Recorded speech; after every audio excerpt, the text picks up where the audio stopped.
Jason Duro of Fandomania.com created a poll in October of 2009 asking people who they thought was the greatest fictional character of all time.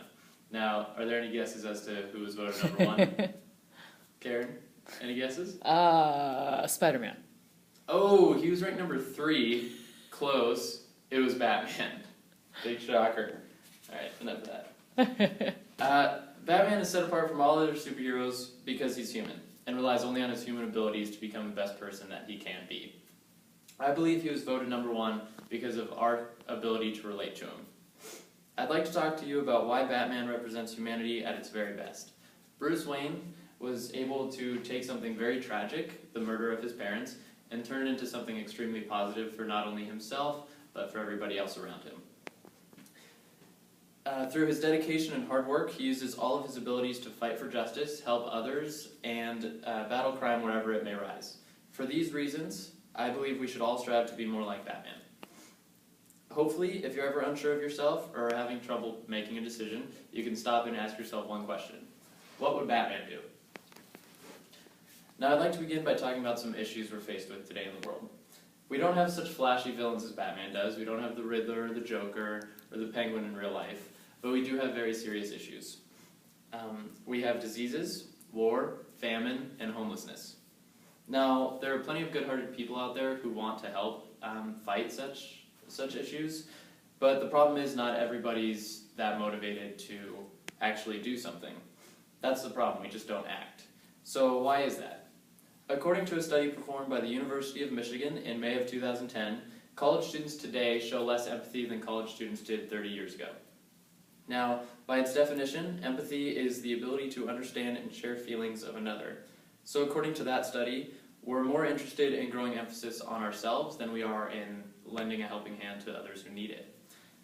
This is really interesting, and I think there are many reasons why this could be. I believe that it's everyone's desire to have their voices heard, not just this generation, but every generation. Everyone wants to have their opinions validated in some capacity or another.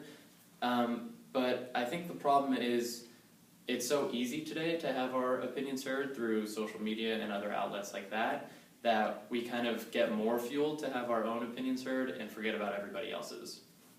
Now, according to that same statistic, having friends online might make more people likely to just tune everybody else out, which is a problem that could carry over offline as well in real life.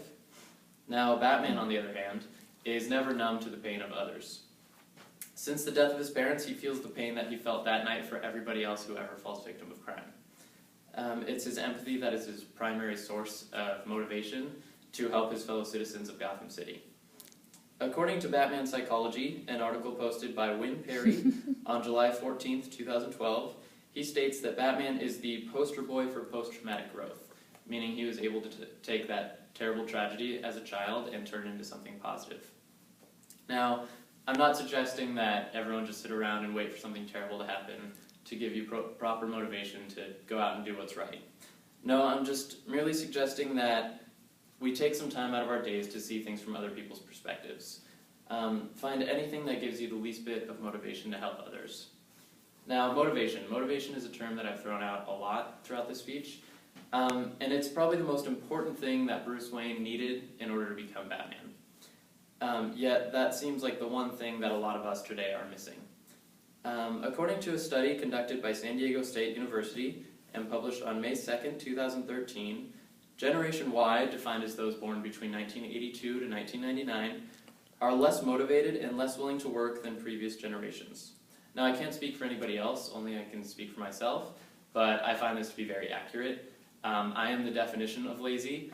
I find it very hard to find motivation to get off the couch, let alone go out and do something that will eventually impact the world, or find the motivation to write speeches every week. That's another story.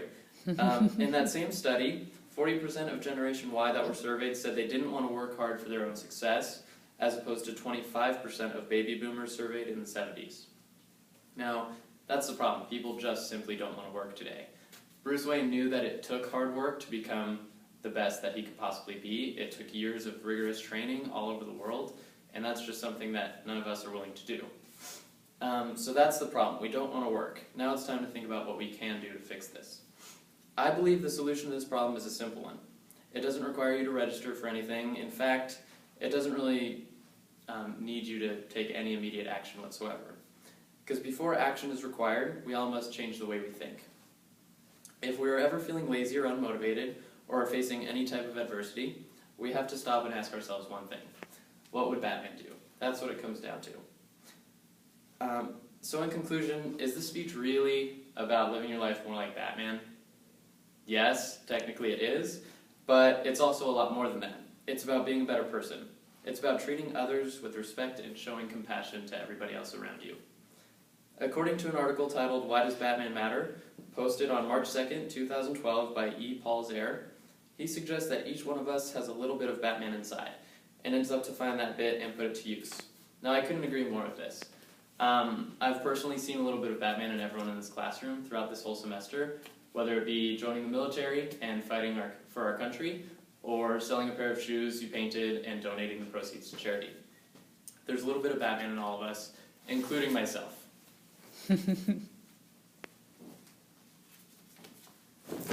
Nice. And despite what this may look like, Batman is a symbol of fear for the criminals he fights. He is a symbol of hope for the innocent people he protects. But for us, the viewer, the reader, the audience, Batman is a symbol of our potential. He represents what we can become if we strive to be the best that we can be. Now, as long as we recognize that we can achieve the best and do what's right not only for ourselves but for everybody else around us, then that'll be a giant step in the right direction. Thank you.